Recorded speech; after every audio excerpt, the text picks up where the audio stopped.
Hey everybody, and welcome back to Fantasyland. My name is Cole Altman, and today I am back with Alex Carpenter. How are you, AC? I'm pretty good. I'm excited to discuss what we have on tap for tonight. I mean, quite the day today. I was at school getting notification after notification, and really kicked off the day strong. I mean, I was in history, and I saw the TJ Hawkinson notification, and I really was perplexed because I didn't even know he was looking. Like the Lions were looking to trade him. Yeah, I thought it was definitely an odd trade at first, but then when we later found out Irv Smith was going to be 8 to 10 weeks, and the Vikings are 6-1, I'm pretty sure. Yes. Like they're a legit contender. They're pretty much running away with the division at this point. And Irv Smith is a big part of their offense. Obviously he blocks fairly well and he catches passes. But again, the thing that Hawkinson has that Smith doesn't is increased like down the field pass catching abilities. And I really think it's going to open up the offense for the Vikings because it's just yet another weapon that the defense is going to have to stop downfield. And if anything, it'll make Dalvin Cook definitely a little bit easier to run the ball just because they'll be focused more downfield, but it definitely helps all parts of uh the Minnesota offense. So I agree with you, and I think the only person that really hurts in the Vikings offense is Adam Thielen because those few red zone targets he ever gets are going to be taken away by TJ Hawkinson. Hawkinson's going to be a monster. I think Hawkinson really could provide top five value. I don't think he's going to be that much different from what he was in Detroit. He'll just provide a little more consistency. Um, Helps Jefferson, opens up the field for him. Helps KJ Osborne, opens up the field for him deep on vertical routes. So I like that Hawkinson move for the Vikings. I think it's a great move, and we'll see how it leads. Yeah, I agree. Where do you see the Vikings finishing this year record wise? Like they're 6-1 right now, You obviously. know, I think they may be on a little bit of a tear right now just because they've been playing some duds. Yeah. I say they end probably like 10-7, 11-6. I'm not super high on them the rest of the season just because I feel like they're going to be having to play from behind a little bit Yeah. um, because they're playing so many great teams coming up. So I definitely don't see them finishing the season as strong as they started, but who knows that they're on a tear. Could they keep it up? I wouldn't be surprised. Yeah, I'm still not convinced that Kirk Cousins can lead a team to really go 12-5 or better, but you never know. Maybe this is the year. So I just want to next notification I think I got was the Chase Edmonds move. It was part of the Bradley Chubb deal to the Dolphins, and now Chase Edmonds is a Denver Bronco. So what fantasy impact does that have? Because it's such a crowded backfield with Latavius Murray and Melvin Gordon and now Edmonds. What's his role? It really shows you that you kind of want to stay away from the Broncos backfield. You already wanted to begin with Gordon and, Latavius Murray is playing better and for fantasy wise, but just Yes. adding Edmonds, Gordon will still be the starter, as Nathaniel Hackett said, but I think eventually Edmonds is the better player and he'll make his way into the starting lineup at some point, but he'll be nothing more than like a RB3 or flex play. It's a situation you want to avoid for fantasy. I'd agree. Like I feel like it's going to be tough to predict consistency in that offense anywhere. Like Sutton's struggling with consistency. You're seeing Judy evolve a little bit, although you may see a little bit of flip flopping from those two guys all season, and the backfield will be a little wishy washy. So I'd stay away from that for sure. But another move I really liked for the Bills this afternoon was the Naeem Hines move. Uh, they finally got the receiving back they've been looking for months now. How does that? They drafted James Cook to get that. How does that impact the Bills' offense at all and the weapons that they have already? I've heard a lot of people describe it as like the rich getting richer, and it just really helps the Bills offense because you have a back whose sole purpose is to work in the receiving game. And Naeem Hines, I believe he's like fifth in the past like 3 or 4 years in receiving yards among running backs. So that is going to be primarily his role. And it also helps Singletary because he can focus more on being the lead running back than maybe give some of the pass catching duties to Naeem Hines. And it just helps the running game overall. It will help open up the field a little bit more because when Hines is in there, the defense will be a little bit more focused. So, it just keeps making the Bills better. It sure does. And I mean, I don't really think that has a huge impact on any of the Buffalo running backs because Singletary's still going to get his. The only guy it may hurt a little bit, even if he was doing anything in the first place, is James Cook, although it may help him in the long run because it gives him a little more patience and time to develop as a player. Um, Let me see what else here. Oh, this was one of my favorite moves of the day. Calvin Ridley to Oh the yeah. Jacksonville Jaguars. I mean, he's been suspended all year, so we haven't seen him play. But he's an elite receiver. So what do you think his role is next year on the Jacksonville Jaguars? If he comes back and he is reinstated, which everyone expects him to, I would say for his team, for the Jaguars, he's definitely the wide receiver one there. For fantasy wise, I'd say he starts off as a low wide receiver one with massive upside. And the reason why I'm not putting him as a solid wide receiver one, just because of the fact he's been out of the league for a year. With something like that, it could take him a few games to get some games under his belt. And I just last year, he had some mental health issues. I don't know if he still has that. I don't know if that will play a role in him. So there definitely is a small risk, but I think you can count on him for wide receiver one production when he comes back next year, hopefully. I actually agree with that. And I think that Trevor Lawrence and Calvin Ridley could be the next big duo in the league. You've seen glimpses of greatness from Trevor Lawrence with Christian Kirk. Imagine what he can do with a guy like Calvin Ridley. So I'm really excited to see that next year. I'm really excited. Yeah. I think with Lawrence, Lawrence has some solid keeper value as well because he's really ascending in his second year. He's shown good chemistry with Kirk. And, once Ridley's added, I think he can just keep getting better. 100% agree. And feel like the last notable before we move on to just normal fantasy talk, I think the last fantasy move we had on the trade deadline is Jeff Wilson to the Dolphins. And I'm all over that. I'm all over that. Raheem Mostert, you're seeing him. He's also a pass catching back. He's really fast. Jeff Wilson and Raheem Mostert both average over 4 yards per carry, which is pretty good. And they're both elite. They're both not elite backs. Neither of them are elite backs, frankly. But they're both very good running backs, and they both could have big fantasy impacts. So if Mostert's unlikely to be on waivers in your league unless you're in like a 4 or 6 person league. But if Jeff Wilson's out there, you gotta grab him. You gotta grab him. Yeah, I think that was one of the lesser moves of a very crowded trade deadline that a lot of people didn't really think about. But Jeff Wilson has proved he can kind of take 20 carries in a game, turn that into a touchdown stuff. And Raheem Mostert has always been injury prone, so I imagine the Dolphins love to use him when they can, but if they find any way to limit him a little bit and allow Jeff Wilson to get some work too, it could make both players better. 100% agree. All right, Alex, you ready to move on to regular fantasy talk? Yes. All right. So can I get a holla for Justin Fields, please? I did not see this coming. I think it's 4 straight games above 17 fantasy points, and this last week he had 26. And I was proposed to offer in fantasy that had Justin Fields in it around 4 weeks ago, and I did not do it because for obvious reasons. But looking back on that now, man, I think I missed out on a very good opportunity. I mean, neither did I. Like, I feel like we were like 3 weeks in the season, and you know how high I was earlier in the season, and I saw him throwing picks, putting up duds, and I was like, well, is he really going to be that good? And he is that good. So you see him tearing up some good defenses. And even though they lost last week, I'm correct, right? Yeah. Okay.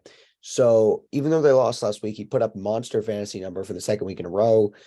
He tossed up a great New England defense like he was a veteran. So I'm really impressed with Justin Fields. Definitely top 12 upside. And he should definitely, if he's on waivers in your league, even if you're in a 10 to 12 person league, you got to pick that guy up. Like he has so much upside as your backup QB and maybe a starting QB in the future. Yeah, I agree. And I think the biggest thing here, not just that he had good performances, but the defenses he played. The Yep. Patriots and the Cowboys, definitely the Cowboys, a little less the Patriots, are arguably one of the best defenses in the league.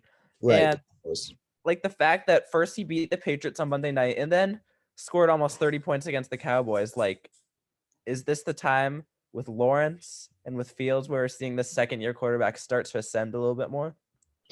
But let's build on some second year quarterbacks. Tua, I mean, Tua's, I think he's um, third year. he is third year, you're right. But all right, let's talk about some third year quarterbacks. Tua and Burrow. I mean, you have some real involvement here. Like you have Tua, who's they're back to back on my list, QB 7 and 8. Um, they're both showing glimpses of elite play. Granted, they both have insanely good wide receiver cores, but they're gifted. They're gifted. So, how do they take their momentum into next year? Are they both top 5 quarterbacks next year? I think both of them has a chance to be top 5 next year. Now, I think more specifically with Tua, I think we already could sense that Burrow had a chance to be top 5 next year coming into this year, but we did not see this coming from Tua. And No. even with his concussion, even when people were literally calling for him to retire, he made a full recovery. And honestly, last week, given it was against the Lions, but he's had plenty of other good games too, where he just looks in control of the offense. And people were mocking Tyreek Hill for going to Miami and leaving Mahomes and going to Tua. All the memes, Tua has just completely thrown all of that out the window. He is turning Tyreek Hill into an even more elite receiver than we saw in Kansas City, which is something that I could have not expected. And I think they just have the upside for honestly like 3 passing touchdowns a game that would never happen throughout an entire year, but there could be a ton of games the rest of the year where both of them do that. So I'd say yes. I think both of them have a shot for top 5 production next year. That Miami offense is truly just a powerhouse. I mean, you have Tyreek Hill, who has been the wide receiver 1 in fantasy throughout the course of the year. Tua has been a monster the last few weeks. Jalen Waddle had shown he has the ceiling for 30 plus weeks. I want all 3 of those guys on my team, and guys like Gesicki and guys like Jeff Wilson and anyone in that Miami offense who has any fantasy relevance is definitely worth a roster spot. I agree. So I just want to move on to running backs real quick. Let's move on to some young guys, Ken Walker, ETN, and Dameon Pierce. Where do they rank the rest of the season? And what makes them so special? So I know Ken Walker. So Fantasy Pros has him RB8 rest of the year. I see him slightly lower, more around RB10. But watching him play, he's so explosive. He's so shifty. Like he had 170 yards in his second career start. Um, you know, I just think the thing in the league with like we're starting to realize the importance of young running backs, since because the running back position, people age a lot faster as a running back, and it's so valuable to have a young running back in this league. And I really think Pierce, ETN, Walker could all fight for RB1 production the rest of the year. Pierce is more likely gonna pan out, I'd say, a high-end RB2 because of the fact that the Texans do not have a good offense. But Seattle, the offense looks legit, and then obviously for the Jaguars, the offense keeps getting better. So I'd say ETN more around RB7, Ken Walker around RB10, and Dameon Pierce, RB13. I think that's reasonable. There are a couple guys, yes, I 100% agree. And there are a couple guys I want to mention that I feel like could be a little underrated on rankings right now, in that you should probably go and get if you can get them on the low. I mean, they've been performing great, so you're not gonna be able to buy low, but if you can get them below top 12, top 15 value, you should absolutely go get them. 3 names I have in mind. One is Ramondre Stevenson, one is Deonta Foreman, and one is Antonio Gibson. Antonio Gibson's a name many fantasy owners have vomited at the thought of, including me. But he's shown us he's still the same old Antonio Gibson the last few weeks. So I don't know. Yeah, I mean, I was as surprised as you when I saw him put up 20 again this week, and he had 16 the week before. I think this is still going to be a slight running back by committee, but I think he could be a flex play. I'd say. I'd agree with that. I 100% agree with that. And I honestly, the noise in the back of Alex's Yeah, I don't know broadcast what's up with that. Hang on. truly adds an element of, oh, there goes the camera. And so Alex, technical difficulties, but I just want to mention a few guys. Kareem Hunt, Brandon Cooks, you really didn't see them get moved at the trade deadline. Real disappointment. So Kareem Hunt, I was really hoping went to the Rams because I think he could have had a huge fantasy impact there. Brandon Cooks could have gone to the Cowboys, could have had a huge fantasy impact there. So I don't know why those two teams didn't decide to make deals because both of those guys clearly wanted out of their systems. The teams didn't pull the trigger. Why is that, Alex? So for Brandon Cooks, it was his salary. I think he's gonna get paid 39 million over the next 2 years. And I personally don't think, and I think a lot of teams think this way as well. They don't think he's a 20 million a year receiver. He's getting older. He's had a very good career, but teams kind of would only want to trade for him if he has a lower salary and could possibly only help him for that year if they're a contender. But I think with Cooks, it's a rough fantasy outlook for the rest of the year for him and the Texans because Davis Mills just hasn't been able to sustain any fantasy production whatsoever, and he really hurts Cooks. And then, as far as Kareem Hunt, I don't know why he didn't get traded because the Browns are willing to offer a 4th-round pick, and I don't think he has a really high salary. I'm not He positive on that. doesn't. He really doesn't. He's not. His salary is not super high. Yeah, so I don't know about that one because he would have been huge for the Rams, because Cam Akers doesn't look like he's going to play again. Darrell Henderson, he is what it is, he's like get you 50 yards a game, but he's not super exciting. So I really don't know why Hunt wasn't traded. It's befuddling. I mean, I held Hunt for a couple weeks hoping he'd get traded and he didn't. And that's a real disappointing development. But what are you going to do? He's still worth a roster spot. But he's getting close to that cut zone. I got to be honest. Yeah. I mean, Chubb just looks like the far better back. And, Oh, so much. Yeah, like the Browns are starting to realize that the more you play Chubb, the better the team does as a whole. So 100%. There are two more guys at running back I want to bring up. Two not surprised is one's a surprise, another is just a surprise that he's doing so well. Tony Pollard's one of them, and Jamal Williams is one of them. Why in the world is Jamal Williams putting up 18, 19 fantasy points like there's no tomorrow? Like, what's going on there? He's the second running back in that offense. Like, it doesn't truly make sense. Like, it's difficult to start a guy like him because there's so many weapons in that offense. I guess you can't really say that as much anymore without TJ Hawkinson, but there are a lot of guys in that offense. It's tough to trust a second string running back in the first place. So, and touchdowns aren't always consistent unless you're like Derrick Henry or another star running back. So what's Jamal Williams' spot? like it's been really hard for a lot of fantasy owners to figure this out because whenever you think Swift is coming back, Williams always steals his touchdowns. And even when Swift is out, Jamal Williams continues to score. I think it's the type of thing for the rest of the year. You 100% want to keep him on a roster. You should definitely every week consider starting him at flex because he's shown he has a nose for the end zone. And that's obviously extremely valuable for running backs. But I just really haven't been able to figure out why he just has such a nose for the end zone. But maybe this is one of these years, not like a James Conner year because Jamal Williams is pretty efficient with those runs, but maybe he does end with like 12, 13 touchdowns, and we'll see where it goes from there. Oh, I want to move on to wide receivers. And wide receivers, as you know, is my favorite position. DeAndre Hopkins. Boy, oh boy, has he been a delight to have on your team. I mean, he's averaging 27 points a game in the last 2 weeks. Really been a surprise, putting up 34 this week, 12 receptions or 11 receptions, 12 receptions it is.